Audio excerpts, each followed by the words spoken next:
From home at Kabalega Resorts, Hoima, located just 4 kilometers from Hoima City on the Hoima-Masindi Road. A real resort in an eco-environment, nestled near the stunning Albertine Escarpment and historic Mparo Royal Tombs. We are the perfect blend of convenience and charm. Treat yourself to our cozy rooms, mouth-watering meals at the restaurant, and refreshing moments in our outdoor pool. Whether you're here for business or leisure, our conference facilities, camping grounds, and fun-filled kids' playground are ready for you. Escape, relax, reconnect at Kawalega Resorts. Hoima, your adventure starts with us. Book today.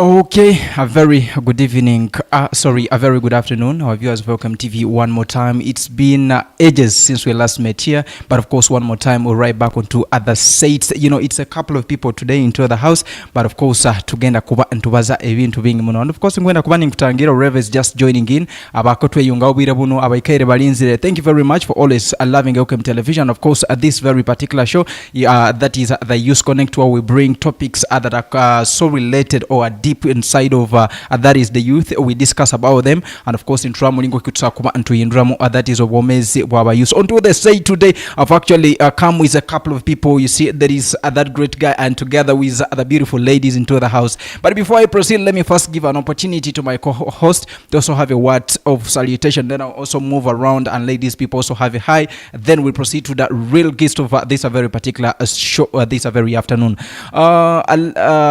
Kins. It's been a while, and I'm really getting to forget about your name. May you greet the viewers, and then we proceed with the show. Okay. Thanks for the chance that you've given me. I really appreciate it. Yes. Yeah, welcome to the Youth Connect and show. This is the show where we bring young people to think critically, dream big, and take action. Definitely. You wait. Okay, that is so beautiful. One more time, Akra Elkem Television, Murundo Gund. I welcome you once again. That is my co-host, and her name's Esther Kins, and of course already into the building. Esther, the user asking me so many questions, but I think we shall talk about it when the show is done. I'll be telling you about that story, but but that is it. Meanwhile, into the house, we aren't alone, me and my co-host, because of course we have a couple of guests into the house. As we're proceeding, let me get to talk to my second right, yes. Thank you for coming through, bro, and of course I pray you get to salute that is the viewers of Elkem Television. Okay. Good afternoon, everybody. I'm Hakim. You can call me Hakim 256. Hakim, assalamu alaikum, and of course we into the eve of that is Shaum. I'm telling you, the Sek is with us into the building, and of course that's how we're going to be moving. Is with us, and of course right on through that is next to my right is another beautiful young lady. I always tell you guys, if you need beautiful ladies, come to me with some good booze. But it's a man chuka. If you delay, I change to something different. So my sister, I pray you get to actually great other viewers of Elkem Television before we get proceed. One more time, you're most welcome.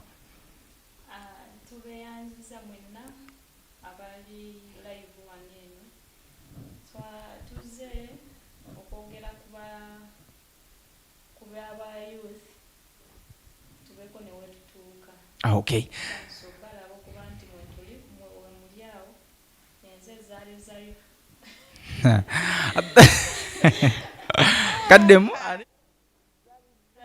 Zari. So beautiful lady in the building, and of course but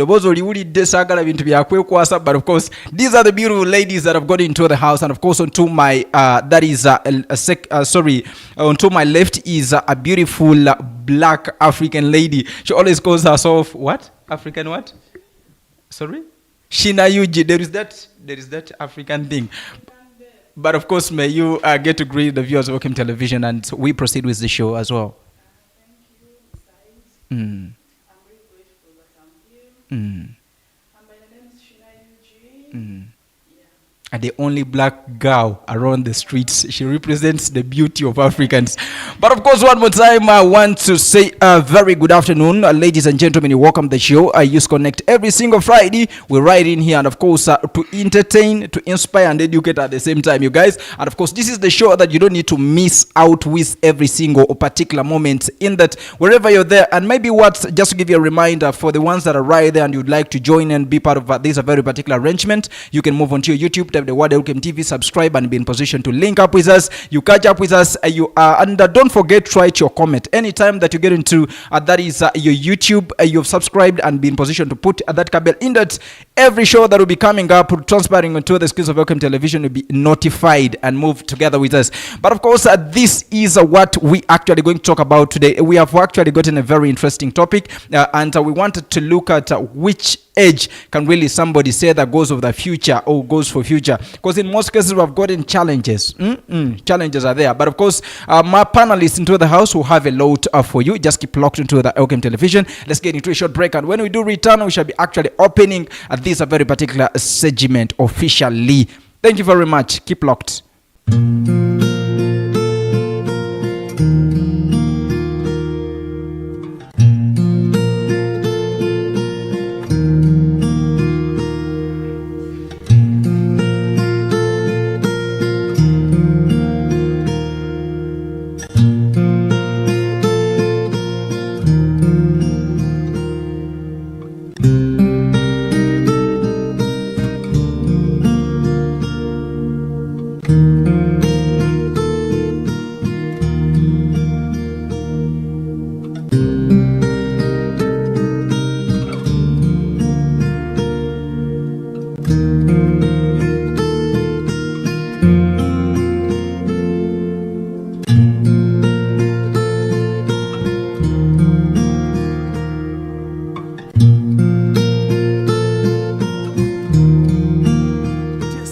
Your home away from home at Kabalega Resorts, Hoima, located just 4 kilometers from Hoima City on the Hoima Masindi Road. A real resort in an eco environment, nestled near the stunning Albertine Escarpment and historic Mparo Royal Tombs. We are the perfect blend of convenience and charm. Treat yourself to our cozy rooms, mouth-watering meals at the restaurant, and refreshing moments in our outdoor pool. Whether you're here for business or leisure, our conference facilities, camping grounds, and fun-filled kids' playground are ready for you. Escape, relax, reconnect at Kawalega Resorts, Hoima. Your adventure starts with us. Book today.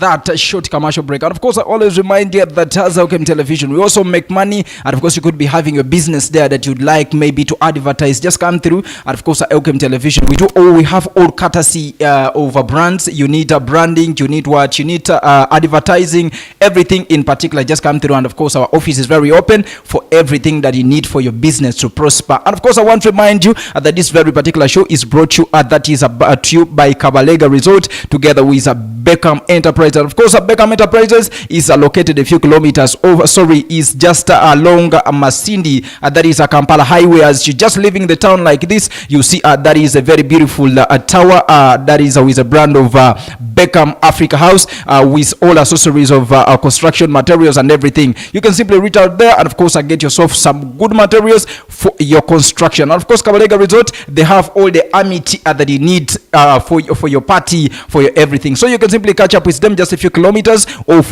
that is Masindi town as you're heading to Kampala still. That is where the very beautiful that is gardens and everything in a particular is located just on your right as you're heading to Kampala. A few kilometers, that is in Kirasa 2, I think, if not mistaken. It is a Kirasa 2 around there, so you can simply reach out there. And the other thing is they have also gotten that is a live band every single Sunday right from the hours of 6 to the hours of 10. So you can simply reach out there for the people that have never enjoyed a live band before. So there is that free band. Just go move around, buy yourself a drink, and of course enjoy the free band every single Sunday. That is only done at Kabalega Resort. Meanwhile, before I got into a break, I'd really introduced you the beautiful ladies and the gentlemen into the building. And of course today tugenda kuba introda o myaka ki omuntu akusa kuba na sitingiramu. I don't know how we call goals in Runyoro. That is goals. That is obuni kusetting a goals. Sorry, I want us to be to really look at emyaka ki omuntu yakusa kuba na sitingira mu goals. That is zobwire bwo maiso, or what we call the future. So nikyo kwenda kubento baza obwire buno, because we have actually gotten challenges where you find that okusanga omuntu ali mu myaka kienda still a planning of future. I don't know what it is, but I think these panelists into the house that are still they are still hustling, they still have days to work. Bajakwani batugambira, is it really good for somebody mu myaka kinana kienda abena achatekereza about future obundi kiwa inakuba na akora ki obundi nkaba use all the new generation kiki twina kuba tukora in that when we reach at that time there twina nambali tuli. Esther, one more time, you most welcome once again. It's been a little span since we last met here, and people have been asking me, let me give you some rugambo. People have been asking me, that lady. Which lady? People are not sleeping, by the way. Please. Boyagala kunsubisa nkoko. People are promising me nkoko yagala kuzinsubisa. By the way, now, Kins. Yeah. Njagala sole kubeeranga nate tulaba ku topic ya leero. Let's briefly talk about it. Omyaka kigwe ng'omuntu gy'olaba. Muntu jasobola okubeeranga nate asetingira mu goals. Nogamba emyaka eno hano, this is the right time that I have to set my goals. In that walk ways emyaka eto kyena kyo kyasobola. Iwe emyaka kiyokura that this is the moderate that is age for somebody to set goals for the future. I think I will start with this little age, and that is from 6 to 12. Yeah. Egyo age manye tutekereza bingi muna, apart from kutekereza kulya no kubyama, but again alove ende byokuzanisa. So atandika kuplaningira obwomuhaya akabokisi nagamba mami nyompa ga sente ninkoraki ninaga mu kabokisi omo, meaning akuplaningira future yae. But when I was in those ages of 12 and below, I would think of buying cassava at school. Every coin I would get, I would rush to the canteen. By then, yeah, but that at this age, we are in a competitive century, in that everyone is brainstorming. Yeah, akutekereza very fast kandi ekyakutekereza inakura koze kikirira. So meaning for us, we are still backward. Because for me, I thought somebody, you begin thinking of your future when you've clocked around 40s. That's when you start planning for your future. Planning for your future, it is not about all age. Like toja gambangu bwenkwikya myaka abiri oti bontandike kutekereza about my future. No. Au kuba nosisa obwire oyina kutandika ale such that wole bano eka myaka 3 runda 4 oyina kyo yekoleiro nkomuntu alori ge kwikire myaka 9 utakeatekereza about future. But I've seen people about your grants. Seconds. Let me first talk to this beautiful lady here. Asobole kuberanga nate aina cha tugatira ka mpola nga betutambula gwali ku Elkem TV, and of course genda ku YouTube teka ko that is agenda or subscribing wo malo subscribing, put on that bell ero andike comment what is your say about this a very particular topic. Gwe myaka kijoloboza mbukujine myaka, that is the exactly age that somebody has to set goals for the future. So the beautiful lady that is Shina Yuji, jagala kubuza just briefly osobole kuberanga ngamba that age there, do you think parents have done enough kuberanga abana abo myaka egyo mukaga 12, at least there is something they are thinking of tomorrow? Yes.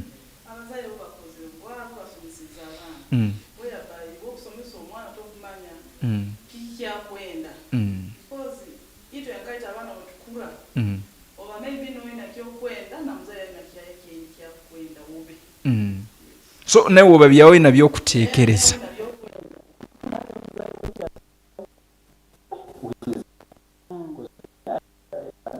Mama mi wantu yalabira munamawulide nga yayagala abeere dokita ne mugamba nze kasomebye So that is the contradiction over there. But of course, nkwenda kuba nkwijukiza that is our topic on Through the Screens. Tukwenda kuba ntulola emyaka ki y'omuntu yokusobola kuba n'ogamba that this is the exact age y'omuntu yokusobola kuba n'osetingira ogooza okagamba now amyaka eni yennyini I have to do this and this is a plan for my future tomorrow. Ntaka kubaire kuba ninkuruga nkwenda osobole kuba n'ongambira emyaka ki y'okuniira that amyaka eno omuntu alina kuba n'asetinga goals that is z'obwire bwo bw'omumaiso.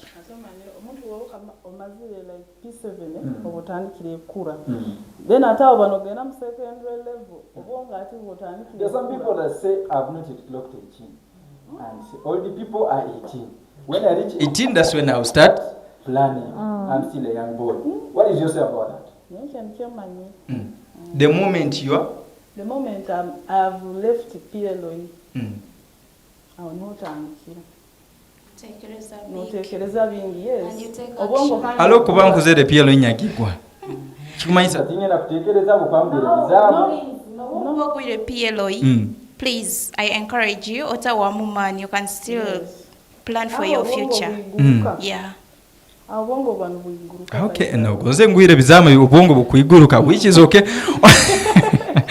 And of course, tulaba ku Elkem television. Of course, it's how we moving. Kwenda kuba ninkugambira genda YouTube one more time, subscribing, take akadako, and of course, usobole kuba no handika comment ya what is your say, which age do you think that is appropriate or is moderate or is right for somebody to set goals for the future. So let me first get right back to my brother here to also have a say. I started with ladies because they always say in gender ladies first, but when nowadays it comes to food, men are always first. I don't know where where the problem is, but of course that is it. Brother, thank you one more time for coming through. I've just forgotten your name.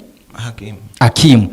What a beautiful name. We are in Shawum. How is Shawum driving you before we... Very fine, very fine. Everything is okay. Very okay. That is so beautiful. All we wish you is a Ramadan Kareem. But of course, for everybody that's watching, I want to remind you that Tulimu Ramadan Kareem and Tulimu Ramadan, and all we wish you is lax during this very span of Ramadan. So, my brother, one more time, thanks for coming through. So, Kodemo Buzaba Kuraba. Yes, good afternoon, everybody. I'm Hakim. You can call me Don Kim. Don Kim. She calls me Don Kim. These guys have money. Yeah. People have now changed from dollars. They now have bucks. I have some bucks in my pocket. So these are the dons around the street. Second, so every time you meet this guy, just humble yourself and request for something. Second, so one more time, ngabo umaze kuberanga nate obuza ko bantu one more time njagala osobole kuberanga nato tuwamu kifanyi gwe nga gwe ku myaka gigi oloboza obune emyaka ki okutekereza omuntu eno niye myaka ena kuba nasetingiramu obundi gozo obundi okutandika kuba na planningira obwire bwo bw'omumaiso. What age is that do you think that somebody has to start planning for other days to come in future? Yeah, first and foremost, how do you understand a life goal? How do you understand? Kiki yokyokwenda. Kera nyenkyakala wetunulire mu mira ugambe nkwenda kubaki. So you need to first create a platform. Understand where you're standing, look through the mirror and ask yourself who am I and what do I want to be. Wetunulire yokwenda ki otagumya gamba nkwenda kuba president. You may look at your face when you're beautiful. Say, if I stood for presidency, people can vote me.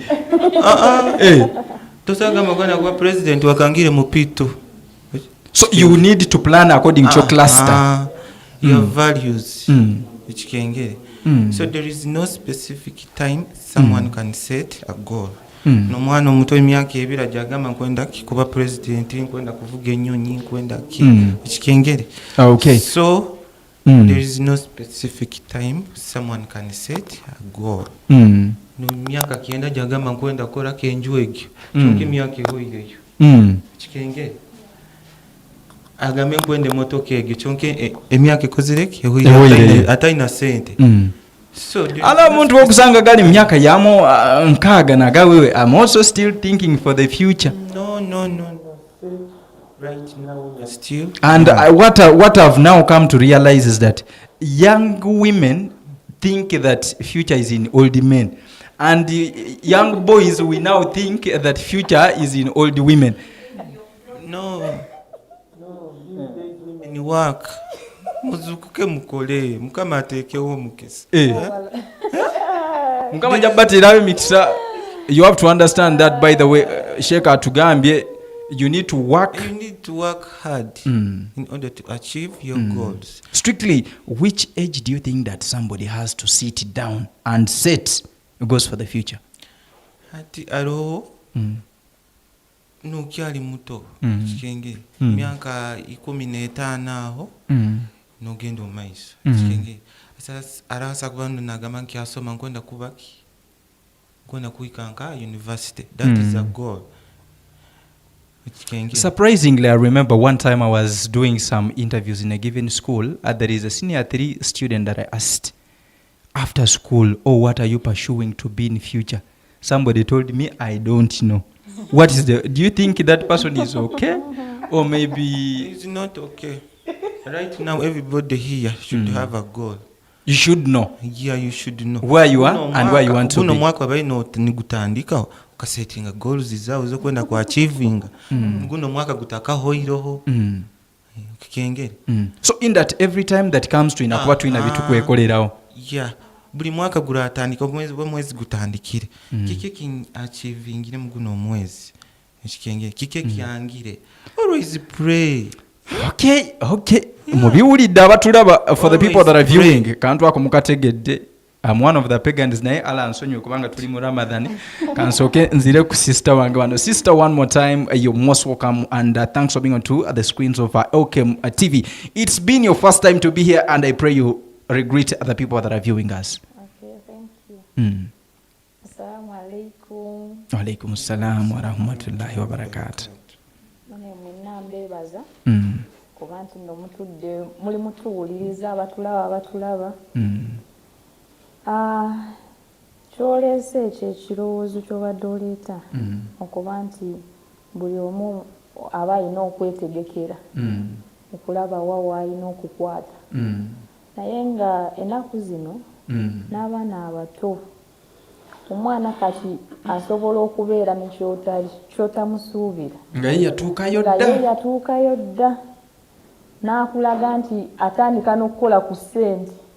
So you're like drawing something in my mind there that now abaana kati we tutuuse, children are thinking, children are thinking after their parents. Yes.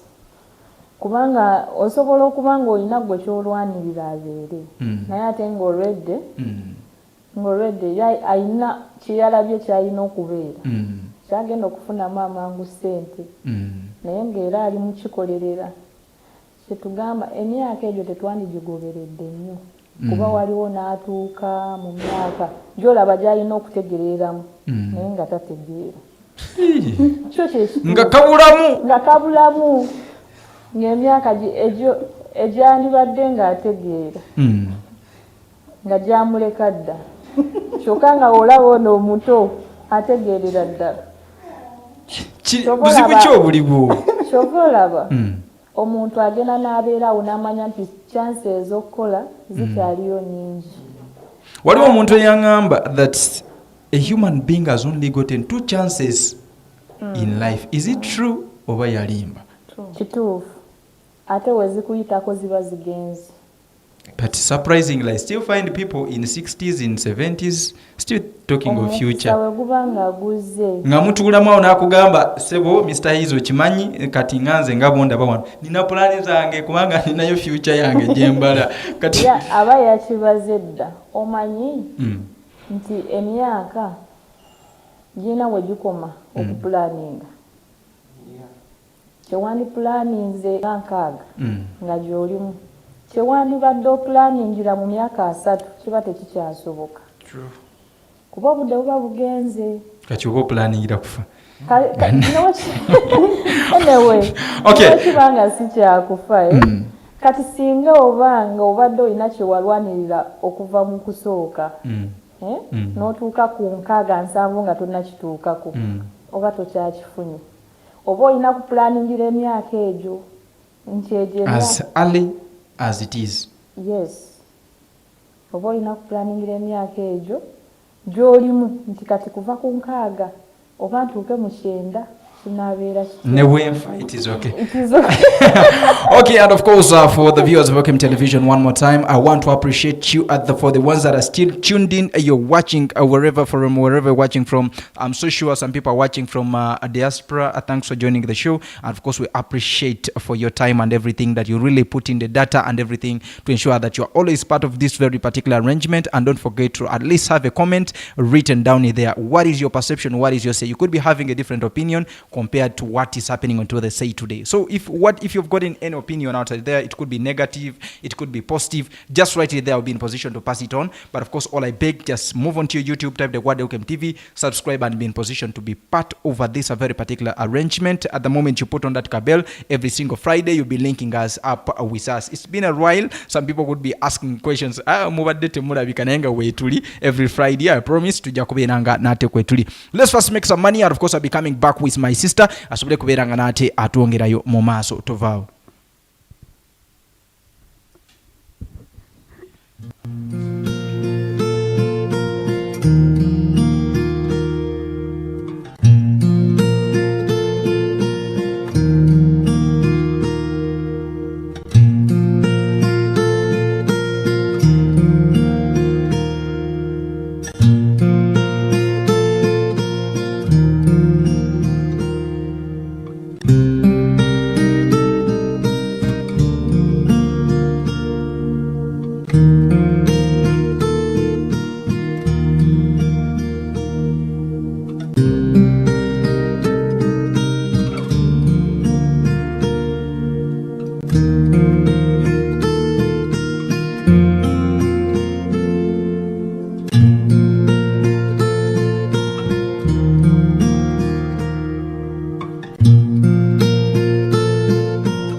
From home at Kabalega Resorts, Hoima, located just 4 kilometers from Hoima City on the Hoima Masindi Road. A real resort in an eco-environment, nestled near the stunning Albertine Escarpment and historic Mparo Royal Tombs. We are the perfect blend of convenience and charm. Treat yourself to our cozy rooms, mouth-watering meals at the restaurant, and refreshing moments in our outdoor pool. Whether you're here for business or leisure, our conference facilities, camping grounds, and fun-filled kids' playground are ready for you. Escape, relax, reconnect at Kawalega Resorts. Hoima, your adventure starts with us. Book today.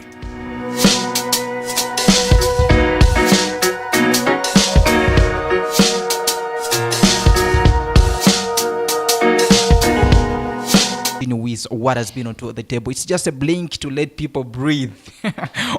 Omanyi omuliro waliwo wegwaka ne tukuzikizaamu era ne tukukomyawo one more time. Kyolina okukola kiri kimu, genda gundi awo ku YouTube, typing what is your statement towards this a very particular arrangement every single Friday. And of course we are looking for sponsors. You could be there and say I want to sponsor that show. And of course fe tujabeeranga kwetuli all these faces here. It could be the first time but expected. Kintu ky'emyaka kino kuba nange nina engeri gye mbadde ndowoozaamu nga buli kyenfunanga nkalya kuba abantu bafa nowadays. Nedda wange kati gw'olina emyaka emeka? Siga ajogerera wano. Ndi mwana muto.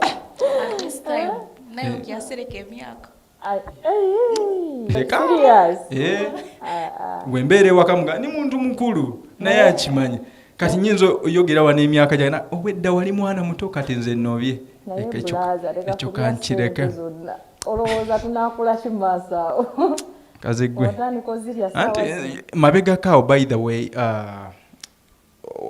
in most cases what demoralize we guys, like for example I had a couple of my friends, but how we grew up, but when I looked around I found abasinga bafudde. Endobooza kati somebody who is in the same nature or same life zabajazi kulira mutwe. Neka nkubuulire kino. Singa nafe abakazi saawa zino singa tetukola naye twamala okizuula nga w'otuula wansi n'okibalabalamu efyuca yo oba ogisi bw'obanga tokola lwa nsonga tojja kutegera musajja kiki kyabala. Sajja twakalubyemu ensawo tetukyazita. muba mubala kati ogenda n'otunuulira naawe kenyini olina kyobala olabye ogambye akasente wenkalya madamu eri talina kyamayi ng'oli mu kugamba emyaka abantu bafa anti ntera mugamba teziriiwo bwe ziraba zirabise ojja ziraba mweziri anti ezo zibeera zange zakulyako zinaalabika zigenda kulabika ddi anti webuzibu bwe buli awo nange simanyi naye nga future kati ezo zizo si za mukazi we are now planning for future. We need to plan as I'm eating because it's me that makes money.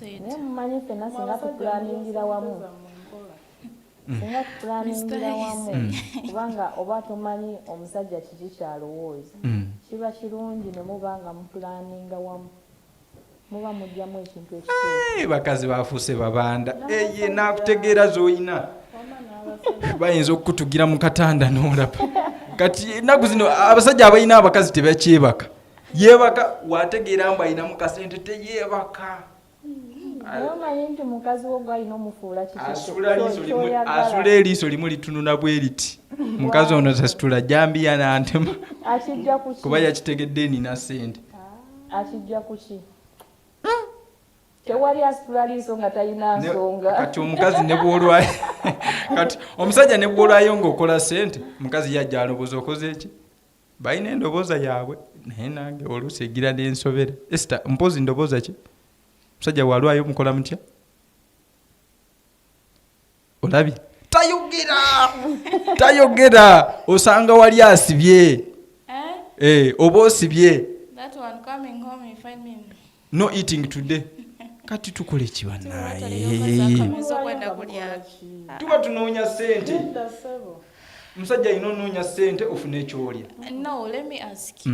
Esente muziseera yes titwangire baitu ezanyu zikanga saazi ngambo okuseera sente mpaka ne saa mwenda okuseera kizibu ekiriwo kiri kimu bwe mba nvaawo mbuza akameeza ate ebyo bikyasinza otumalamu abasajja mwina akora muno kyova olaba nze njagala abakazi abampa kubanga nze ey'okubeera nga nzijjamu nteekayo nga sina kyenzijjayo naffe tetukyayagala obusajja obutagaba oyo osimanya tweyiye mujja kwezimba yes kuba abasajja b'ennaku zino kuba tubadde tutunuulira ku future omuntu aginoonya atya omanyi waliwo abaana abagaggawadde nga bakyali baana bato nga emyaka egyandibadde n'essente nga tebayina nga bakyalina byabwe saawa zino nsobola okugirayo naye kyemumanyi oludde bakikola batya anti kati kyetwebuuza naffe tuyiteyo budde obwo baalinga bakola ki baali tebakola oba baalinga bakola they always say people with money are the people that overconsume kati fe abataziyina bwe tulyako mbuka ekibadde kikya anti kati gwatalina oba wemmalako nekyolina kubanga omukazi yatondebwa kuweebwa kati tukole tutya kyemwagala tugamba abakazi tubaveeko tukole ki olina kumuwa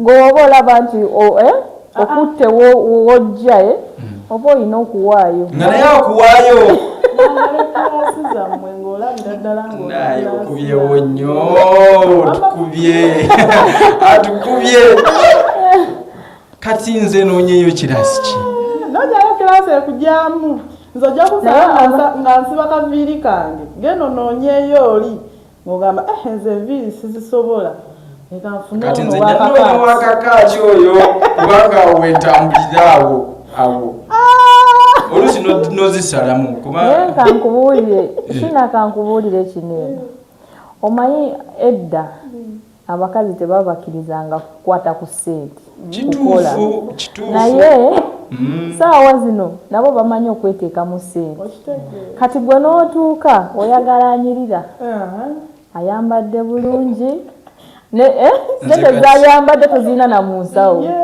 naye gweolutuuko mbabuddeko abakazi kubanga olaba bro abakazi ebuzibu abakazi bwe balina buli bwe buti gwe ne bw'omusanga ng'ayambadde bulungi nga sente zayambadde toziyina n'omugamba abatagenda gaana abagamba yes nezo z'oyina nazo zikola eki zireete. So in most cases bw'ozireeta ng'alabirira oli gw'ayagala.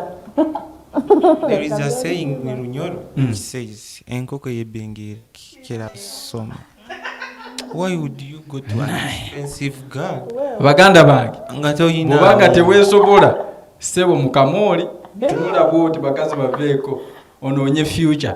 Kuba in most cases they always tell us that it is women are one of the most things, okay, ebimu ku bintu ebikyasinza okuinfluencinga that is butavaayo mu basajja. In most cases, that is how it has affected involvement in men. In that, for example, if you've gotten like more than one person, atenge nyingi zayo eringa yange, nzijayo n'empono, nenzijayo n'empoli, n'oli naye n'emwa nze n'ensigala wakati nga sikoze eki siina. At the end of the day, all these people will quit. Ng'owezezza ameka ng'ana kati anotandika onoonya future. Kati tukole tutya abakazi tubaveeko, because you are one of the people that are influencing us to remain poor. No, Mr. Kirigiti. Umanye myaka ekira kuspendinga sente 20 abakazi ne bamuspendinga muno ne bamulyawo sente kira bwayakutemu sente ezo naziteeka mu business olundi na concentrating na kulamu ekintu kyamagezi. So muli bayaaye. Not all of us we are. Majority ogenda wali ku street omwana bakamugamba ko hello baby njagala nkoko chips ate n'ogula ze mapita mu kamuli n'otagula nesitagula kubanga kyoyagala oba tokimanyi akimanyi aba yaguze dda. Every successful man, there is a successful woman behind. Naye kati temukyatuyamba mutujjamu bujja. Mwe abataspendinga ng'oyagala ono oyagala ono oyagala ono oyagala ono nange kati ngenda beerawo nti ng'oyagala ono ng'oyagala ono tebisakwatagana. Kale tukirekaawo abatulaba ku Elkem TV mugende ku YouTube teeka that is subscribing omalo subscribing that is oteekako akadde that bell that can write ka bell onto your right osobole kubeera nga nate okatappingamu that we hope you to notify you every time that we are here ojja kubeera nga ofuna update that the show is on osobole kubeera nga nate otweyungako every single Friday. It doesn't mean that not being into the studios you may not have that is a say or an opinion. All I beg is one, you could be there having an opinion kyenkusaba kiri kimu genda ku YouTube ku comment section wandikako that is comment yo tujja kubeera nga nate tugiyisawo regardless of where you are. I really appreciate you guys. Thanks for loving Elkem TV and of course the Youth Connect show at the same time. My name is Says and of course let's make some more money and of course tujja kubeera nga nate tukoma with the last segment sobole kubeera nga nate bagamba bye bye. We catch up that will be on the next Friday onto something different, but expect these faces to appear more than today. Kale, let's make some money Mr. Producer. Sobole kubeera nga nate tukoma show.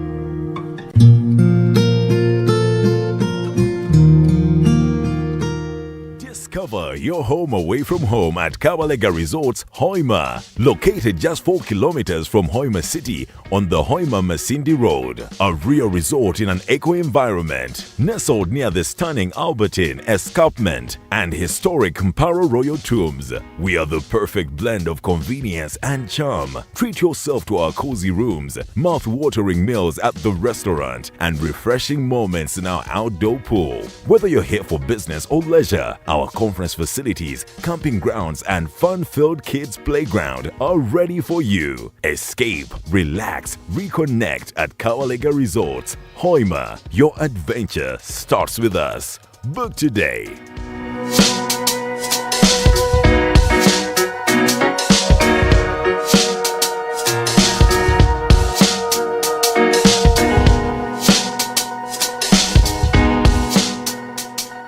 money, big stuff on Elkem television. And of course, Wiza Kabalega Resort, I still remind you, they have a courtesy of everything. There are gardens, there is a bar, there is everything. That is a whole conference hall and everything in particular. I'm telling you, they have that is accommodation and everything. So in case you want to go and eat your money.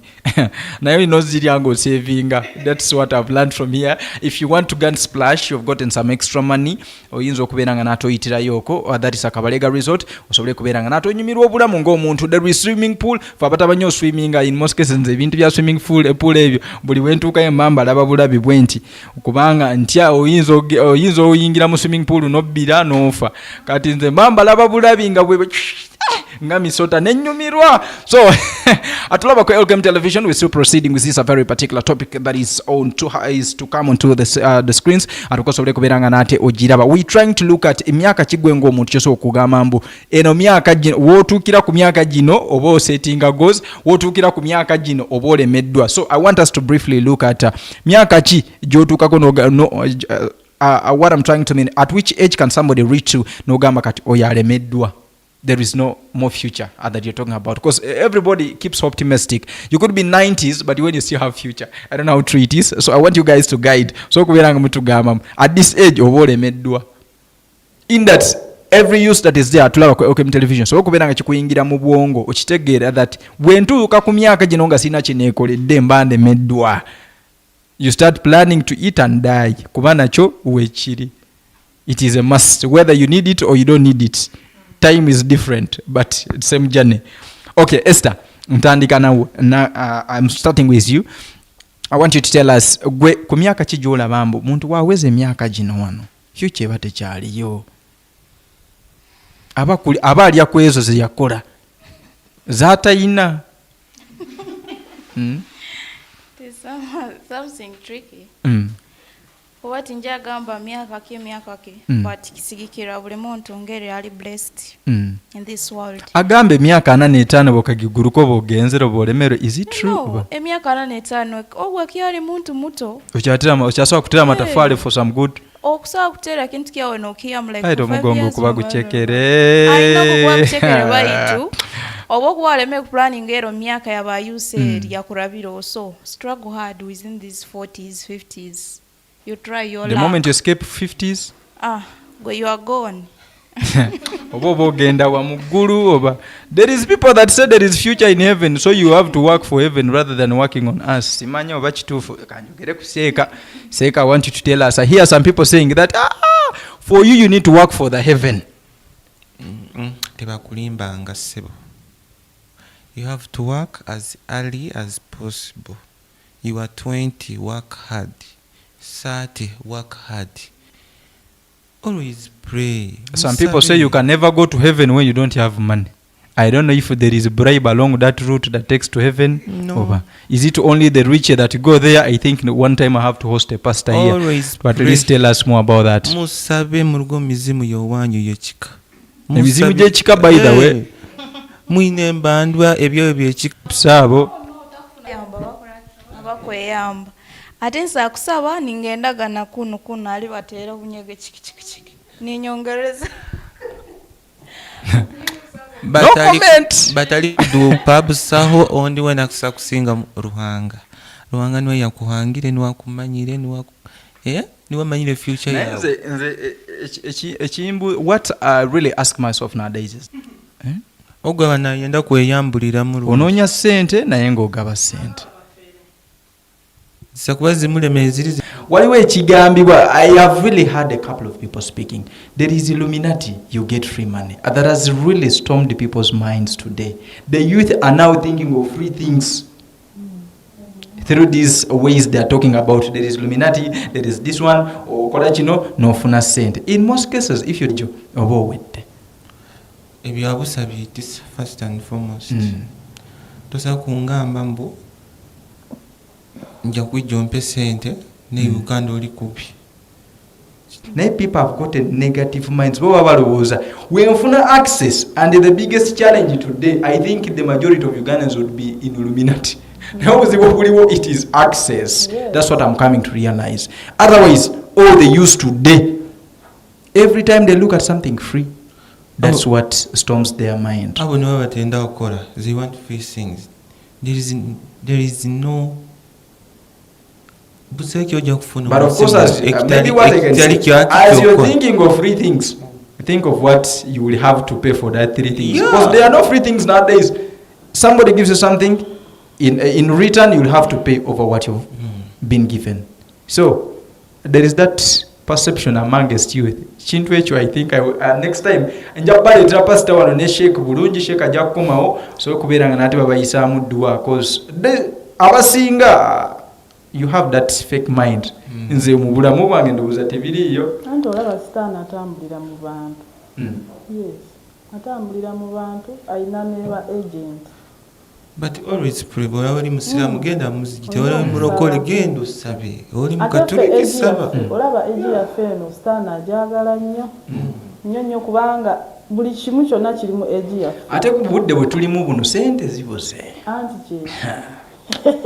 If you're not patient in life, you guys, you will even sacrifice your mothers and fathers due to this situation. The more the generation changes, ebintu bijagenda nga bikola ki bikyuka. Okay, tell us, gwe ku myaka ki gy'olowooza mbu omuntu watuuse emyaka gino weegiti aba aweddeyo? Ku myaka egyo oba tukyalowooza ku future oba oweddeyo ng'oli awo? By the way, it is also another good initiative the president that has actually brought on table. The PDP are giving you 1 million. Unfortunately, sizifunanga. Ntambudde n'entambula n'engatto yange neekola ki? Naye abazifunye muli emweyagala, nze ntera kubalaba nga weeyagala naye mwana zirinako interest denga ntono. You have to pay that money back. Because it is Ugandans' money, it is the taxpayers' money. In that, it is to help you. Nemuno. Kategorizikwata nozikozesa ebibyo. If they arrest you, me I will support it. Kuba tulina kyo tuyamba. Have to be. I don't know how many millions of people will go to prison. Let's wait and see. Mujja kunywa emigo gyammwe nga ffe tuli. Ndowooza byonna kyekimu kubanga n'emyoga bw'otyo bwe yajja. Abantu tebazisasula bonna. So where is the problem? Abayina ebyo zikozesa temutulaba. All these ladies, I'm not sure that everyone around here got that money. Abatulaba, you people, we are advocating for ourselves. We need that money. Give us that money. Mutuwe sente. Tuzikomyewo ng'ebyaffe bikoze ki biwedde. Okay, and of course emyaka agambye sister njagala osobole kubeera nga nate otugamba ku myaka ki gwe gy'olowooza that omuntu alina okubeera nga watuukira ku myaka egyo aba takyasobola agenda mu maaso aba akomye? Emyaka singa oba owezezza emyaka ng'ana nga teweetegekera negiwera 5 nga tolina kiwali weetegekeddeko nga oliwo kofunye kwolya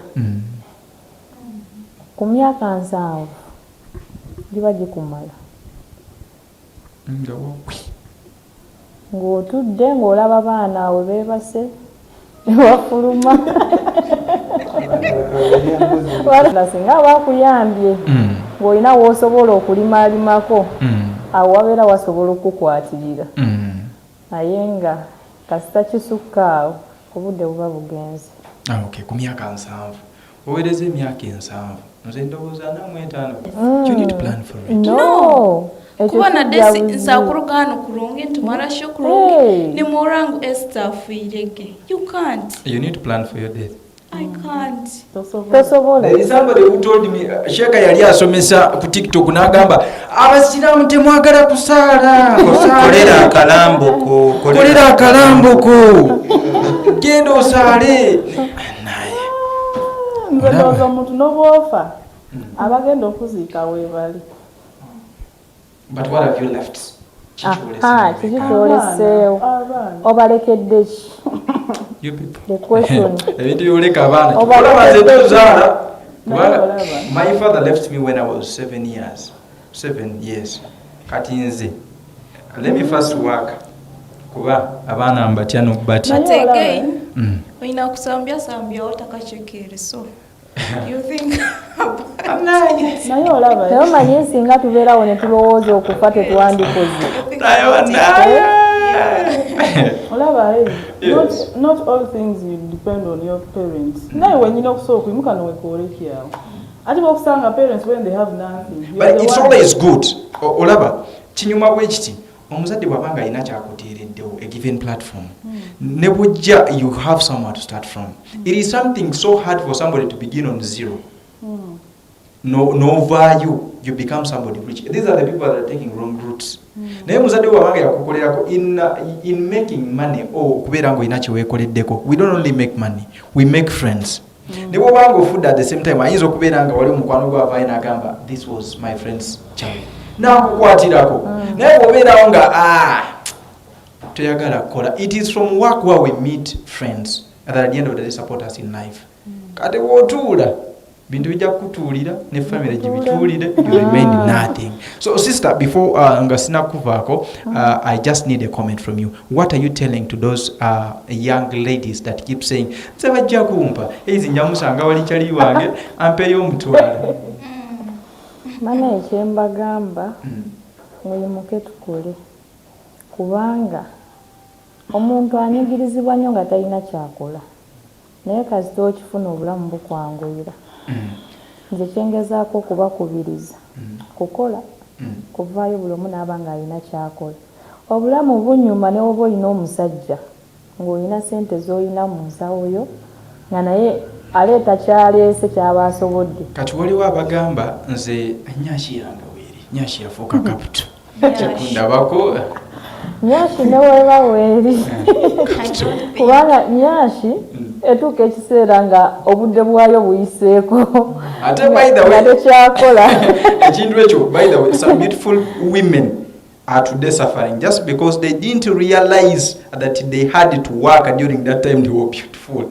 Ne basigala because I'm beautiful, men will look after me. Ne bagana okukola. Seera ne kituuka obulungi ne butakola ki? Bugwawo kuba tebubeerawo buli kiseera. Buba n'obudde bwakyo nabwo butuuka ne buggwawo. N'abakadde bannyuka bwe mpulira. Abakazi tulina okufumbirwa. That's all. Bakazi tulina okufumbirwa. Oba olina akabi noba tokalina olina okufumbirwa. Bw'olaba nga okulokinzeku eyo age ana bagenda okuwa ate nga tolinako nga tolina naye woba olina ofumbirwa ne wagaba 5 bakuwa abazali beyagala balina sense. Okay, let me get right back to that is my sister to my left asobole kubeeranga nate aina kyatugamba lastly which age gyolowooza mbu the moment somebody clocks this age aba aweddeyo aba tekyalina ekyagenda okukola mu bulamu bwe. 60. At the moment you step on 60 you're gone. So these are the years down of working.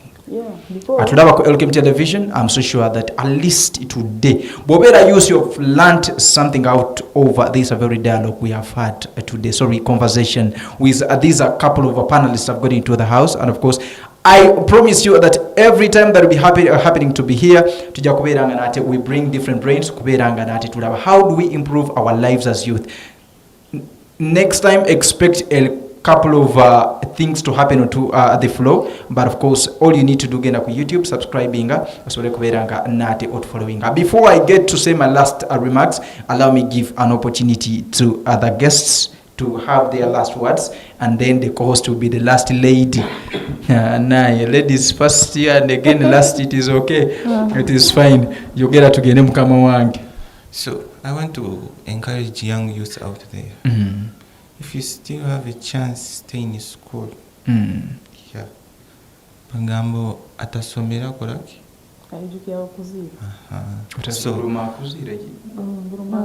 So stay in school if you have a chance. It is true. I always tell people, the guys I get on the street, if your parent is still giving you fees, go bind. To the girls. Otafuna obusajja waliwo abasanga baddooni ku street n'akugwira gweddooni gwayinamu. No, tomanyire tinkumanyire. So they should focus and think about their future first. Set your goals. Kiki okyokwenda kubaki mu future. hano yenda kuba single mother we bwagule muna street bajja kufunibwa single mother fe ojja tusanga fe tujja kwogerako no yenda bafunire dreads abasajja ndi ba single mother nakyeyombekedde ate abarasita mu single room nga gwagipangisa nga muniga asula mu bususi niwe musajja niwe mmere niwe birwaire naye weebiri by the work street awo weebiri n'ebirwadde kwebiri and you speaking the truth so always pray musabe gambe mukama ninyowo ndola muliiso yeah so okay. always work hard ekisembayo tugende waliwo gwobuuza n'omugamba babayi abaddeko my dad Haji Ibrahim. Okay. Yeah. Okay, Haji Ibrahim, we salute you. Thanks for actually having my me Apostle Margaret Amoti Omowati. Yeah. Salute, respect. And thanks for having this great boy. And of course, right here is my sister. I pray you have your last words for other viewers. So tweyanziza nnyo webale tuwa obudde bwammwe nobeerawo otuwuliriza notulaba nze kyenandibalekedde ng'akalowoozo kyakukola tuleke okwesigaŋŋanya abasajja tibe balina otulabirira mu buli kimu oba olina kuvaayo naawe n'obeerako n'akasente ng'akako n'ekyokugamba nti emyaka egigenze ennyo nti oba tokyalina kyosobola kukola mbakubiriza okwerwanako nga tonnaba gituukamu ogenda ogituukamu ng'olina kyeweekoledde kyolagako kababa abaana bo famireyo oleme okuba ng'olekera abantu ebigambo kubanga baba bakwogerako. What legacy are you leaving behind? Kukola kyembakubiriza nentumirako na buli omu yenna abadde atulaba. Haji nga tomubuzizaako Haji waffe muko wange banaye muko wali n'enkoko nakyo nkyasa inshallah. Katumulinde nze muko wendi kanzo jjambala walikiriya segedde. Of course, that is the beautiful lady. She's called Zari, the beautiful lady in the house. And of course, it's been a pleasure for being with us into the building. And on to my left is another beautiful lady, the black beauty around the streets of Masindi. Manai, amwagala wano kubei ninyizamu wawo. Gwebera ante kati nvudde waawo oyinza onoonyayo nga njovu awo nojja ne tunyumya bakulina kumba nyongerako. At the moment the beauty increases naye muko tobeereyo nonkyawa kuba bintu bino oyinza obeere eno ga kino kiboyi kale buuza ku bantu tugende your last remarks tusobole kubeera nga natufa wana. Mwebale kutulaba wano ku Elkem TV. Nze advice gyembawa tukole era we save for our future. Twesavingire sente murafunira omusaala nke mitwalo 10 at least spending mitwalo nka mukaaga ena save akwilo kusatagiyayo agendayo baitu sente otazispendinga kuzimarawo. There is power of money. When you get money, you understand the sweetness of money, you understand how good Quillox is, you understand how chicken on the street are, you see beautiful women, n'abasajja abanyirira. Okay. Olaba babeerayo obugundi bu groups bw'aba youth osangayo n'abakadde bayizawo. Osavingayo mpola mpola busente bwo genda tuusa omwaka ng'olidde oni. Friend atakuzimba mu veeko. Friend atakuzimba mu veeko. Twagala bafriends abatugattako. Semba ebigambo ebisembayo tugende. Nsiibuddeko mbasiibula. Era ntumidde ku maama wange omulungi nensiibula ne daddy wange. N'abafanzi bange bonna. What do you have to say about the soldat? Soldat. Nedda. Kati omusajja atanaba kujja ewaka oyo taba musajja. Naye sebo kyali mu kamoli nganze. Okay, let me get back to my co-host. Nawe sobola kubeera nga nate your last words or maybe a first reader comments then inkuwe opportunity tugende. Okay, Mr. Producer, drop me the messages there sobole kubeera nga nate nziyisaawo mpola mpola tugende tekako tugende. Okay, it is all right. It is okay. It is cool. And of course, atulaba ku Elkem Television. Let me give an opportunity to my guest. My co-host. Asobole kubeera nga nate having her last words. Asobole kubeera nga nate tuvawana. What are your last words towards atulaba ku Elkem TV? Yeah, tinyina bingi byankusaba gamba, but all in all, ngawalekera ka wisdom quotes come. The best way to predict your future is create it. So you start now. Don't wait. Utalinda ngubwire. The best way to create your future, to predict your future is to create it. Okay. Yeah.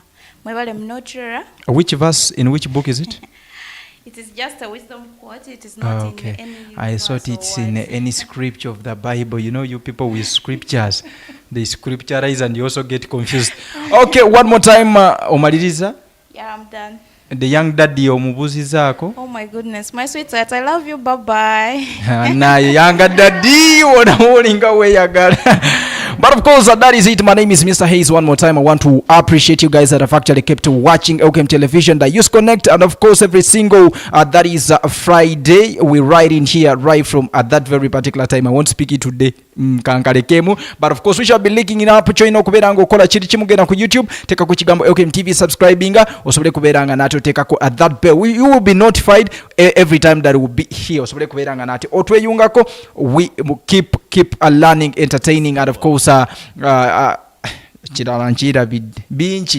of course, these are the beautiful ladies I've got in the house, and allow me wish you a nice weekend. In an eco environment, peace and love. Nestled near the stunning Albertine escarpment and historic Mparo Royal Tombs, we are the perfect blend of convenience and charm.